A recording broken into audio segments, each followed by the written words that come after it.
kali ini saya akan mengajar pendidikan Islam tahun 4 yang bertajuk yang bertajuk utusan yang mulia. Bidang akidah utusan yang mulia.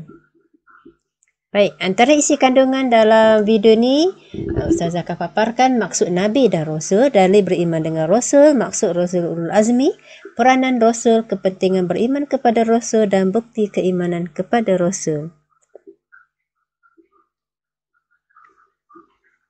Apakah yang dimaksudkan dengan Nabi? Nabi ialah seorang lelaki yang dikurniakan wahyu untuk diamalkan dan tidak diperintah menyampaikannya kepada orang lain. Itu maksud Nabi. Dan apa pula maksud Rasul?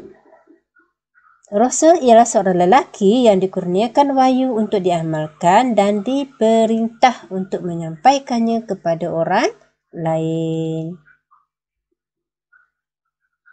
Baik, dalil beriman dengan Rasul.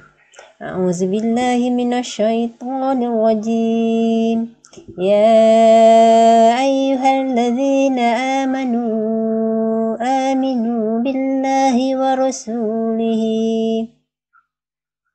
Surah An-Nisa ayat yang ke-136 maksudnya, wahai orang-orang yang beriman, tetapkanlah iman kamu kepada Allah dan Rasulnya.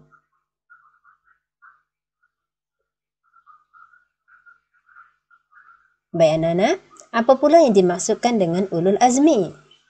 Ulul Azmi ni ialah para rasul yang memiliki ketabahan yang luar biasa untuk menghadapi ujian dalam menyampaikan risalahnya.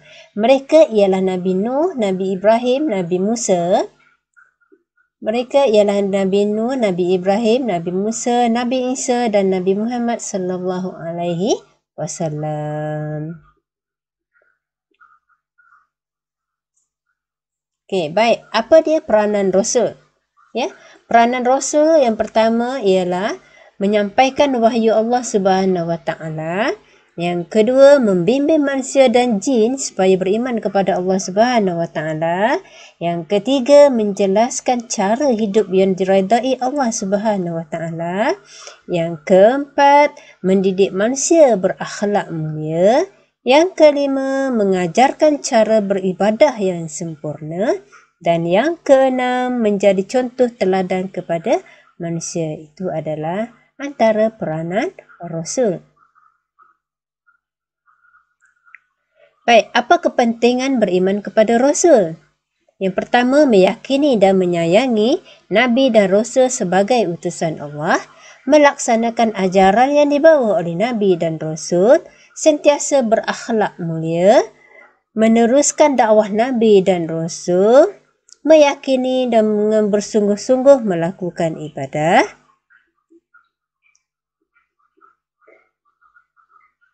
dan bukti keimanan kepada Rasul. Apa bukti kita beriman kepada Rasul? Yang pertama, sentiasa mengamalkan ajaran Rasulullah sallallahu alaihi wasallam dengan menjauhi dosa dan maksiat. Menelusuri sirah kehidupan Nabi dan Rasulullah sallallahu alaihi wasallam dan menjadikan sirah baginda sebagai sumber rujukan. Meneladani peribadi Rasulullah sallallahu alaihi wasallam serta tekun dan cekal dalam menuntut ilmu. Mencintai Rasulullah sallallahu alaihi wasallam dan memperbanyakkan selawat kepada baginda sallallahu alaihi wasallam. Menjaga masa seperti tidak membuang dengan perkara yang sia-sia dan berdakwah kepada orang lain dengan mengajak rakan-rakan untuk bersama-sama mengamalkan ajaran Nabi Muhammad sallallahu alaihi wasallam. Baik, kalau anak-anak dah faham apa yang anak-anak tengok, apa yang anak-anak baca tadi, baik kita buat latihan ya. Yang pertama, apakah maksud Nabi dan Rasul? Yang kedua, nyatakan perbezaan antara kedua-duanya. Yang ketiga, apakah hukum beriman kepada Nabi dan Rasul? Dan yang keempat, berikan dua kepentingan beriman kepada Nabi dan Rasul.